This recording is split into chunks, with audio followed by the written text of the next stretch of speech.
till the thought of you came crashing through, and I'd have one. Hi, I'm Punchy, and you are? I'm Chris Merrell. What's up? Nice to meet you. I'm excited to get to know you. Likewise. So you are playing your first Western music night.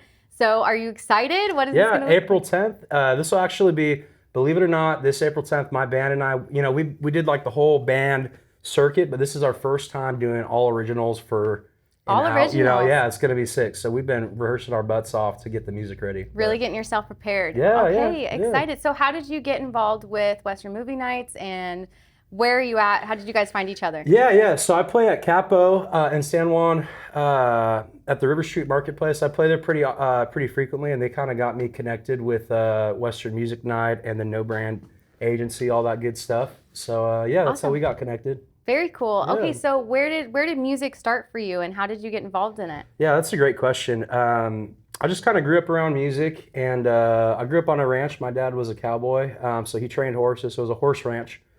And I just grew up, riding around in F-250, hearing How fun. Keith Whitley, Toby Keith, all the Keiths and all the Travises and all the Trits and all that good stuff. But that's how I grew up. Just music has been a part of my life. I didn't really come from a musical family. My dad had a really nice guitar that I stole from his closet and taught myself when I was in 8th grade. And it's kind of just destined to be. I mean, I always loved music. And so you saw this guitar and you really wanted to play music. You taught yourself. What was the first inspiration? Like, you listened to all these greats. Yeah. And what was the spark of, like, I want to pick up that guitar? It's me. Yeah, there was so my dad also raised me on some classic rock, which is very guitar focused. And so there was just a day where I went on YouTube and how to play Led Zeppelin. And I love this. Yeah. And so I was like, well, I need a freaking guitar. And then my dad had this it was like $1,000 instrument in the 90s. So I mean, it was probably worth $2,000-$3,000 today. Cash. Yeah. And so I took it and I beat the absolute ever-loving crap out of it. I mean, Tell me what your dad said. When he found out about 3 months later, and when he found it, I mean, I would carry it around with me, hit the door threshold every time I went between rooms. I mean, this thing was trashed. And this meant a lot to him, and I just beat the crap out of it. He was mad. But then 30 minutes later, he was like, I'm glad it's getting played. I'm glad it's getting some Okay, use, where's this guitar now? I traded it for a guitar amp in 2016, and it's the worst. It was the worst decision. Hear that. I wanted to hear that we still had it. Yeah. It's somewhere in Texas now. So, okay, well, it's somewhere. Is there any distinguishing marks we could possibly get it back to? I have no idea. I'm looking directly at you. If you got a 1992 Guild Dreadnought and it has the ever-loving crap beat out of it and door threshold specifically. Smells funky because it was in a 13-year-old's room for a few years. Just bring it back. I'll pay handsomely. It needs to come home. It needs to come home. Come on home, baby. I need you. Okay, so you traded it in. What did you trade it in for? A guitar amp. Oh, which I still have. It's in my studio. At least we still have that. We're not getting rid of that. That's not going anywhere. Okay, so you traded in for a guitar amp. You have a band. You've now gotten hooked up with No Brand Cowboy and the Western Music Nights.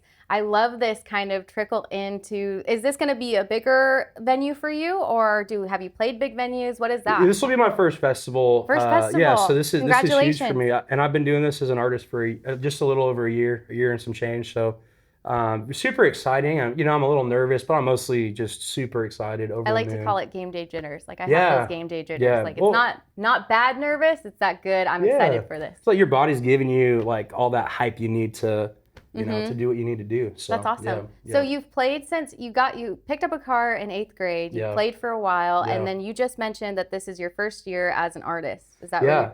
So what is that? What does that distinguish? I don't know. Yeah, so I was a music producer for about 10 years before I did that. So I produced music. I worked for a church and wrote songs and produced music. So I've never been that great of a singer, but I've played music and just been around music for a super long time. Excuse me.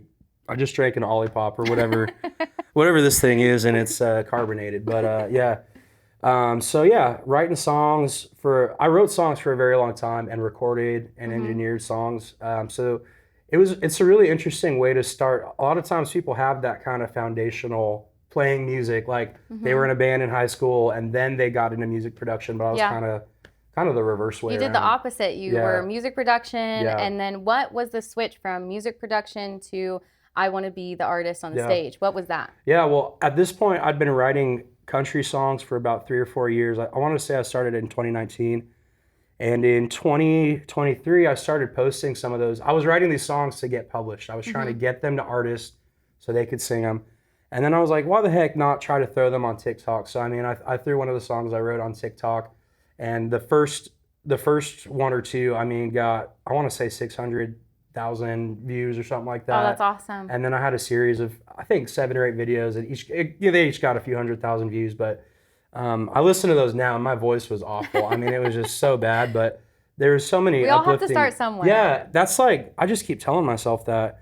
And there's so many comments like, dude, your voice is so awesome, and like, dude, you should be an artist. Like, you should record this, and all these things I never believed I could do. I was something kind of. There's a little bit of a proof of concept that I could write songs that people wanted to hear, and I could be the medium. You know, I could sing them, and people want to hear them. So that really changed a lot. And gave me kind of the belief that I needed to in myself. So, yeah. Well, you have a very grit kind of background because you taught yourself how to play guitar. You saw that guitar of your dad's. You said, I'm picking that up. I'm going to teach myself to play. And then you were giving those songs that you were writing to other artists, trying to get those played, and then said, you know what? I'm going to do this on my own, taking it by the reins, or guitar strings, we could say. Yeah. And then you started. That was poetic. I mean, the guitar strings are, you know, kind of like reins, but yeah. Well, you took it by the guitar strings, literally, and then started doing your own songs. And I love that because you took it to social media and gave it to the people, and the people voted, and they love you. And so now we're starting this new season of you're being the artist on the stage. I love this story from guitar to today, and now that you're involved with Western Music Nights, I love that. Just full circle, and there's more circles to be fulfilled in this, and that's awesome. Yeah, super fun, super fun.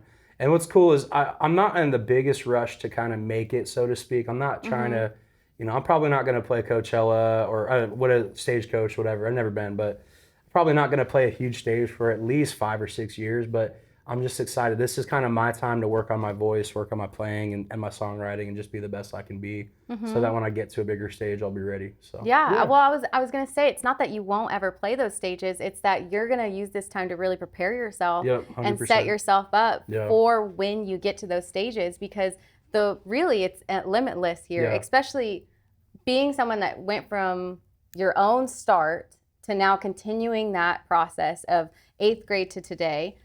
It's endless in the possibilities that you have. So I think I'm excited to see you play Coachella one day, because I think that would be, or Stagecoach. Stagecoach, Coachella. I get you never know, because they both have the coach in it. Yeah. You could do both, and I think it's a good time to really hone in on how you're preparing yourself for that time. Heck yeah.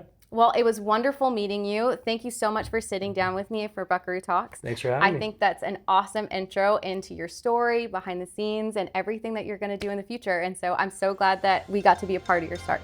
Cool.